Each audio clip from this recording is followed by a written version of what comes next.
হারাঙ্গা যাওয়ের জলপ্রপাতে নিখোঁজ শিলচর এনআইটি ৩ পড়ুয়া চলছে তীব্র উদ্ধার অভিযান। শনিবার এক ভয়াবহ দুর্ঘটনায় নিখোঁজ হয়ে গেলেন শিলচর এনআইটি ৩ প্রথম বর্ষের শিক্ষার্থী।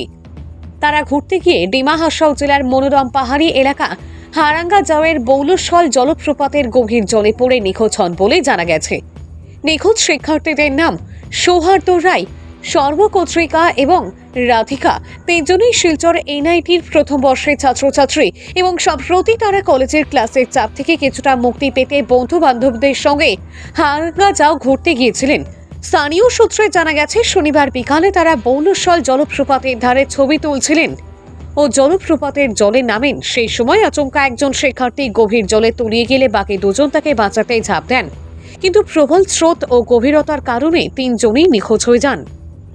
ঘটনার খবর পেয়ে দ্রুত ঘটনাস্থলে পৌঁছায় ডিমা হাসাও পুলিশ প্রশাসনের কর্মকর্তা ও দুর্যোগ মোকাবিলা বাহিনী এসডিআরএফ এর সদস্যরা। ইতিমধ্যে নিখোঁজ তিনজনকে উদ্ধারের জন্য তীব্র তল্লাশি অভিযান শুরু হয়েছে। স্থানীয় গ্রামবাসীরাও উদ্ধার কার্যে সহায়তা করেছেন।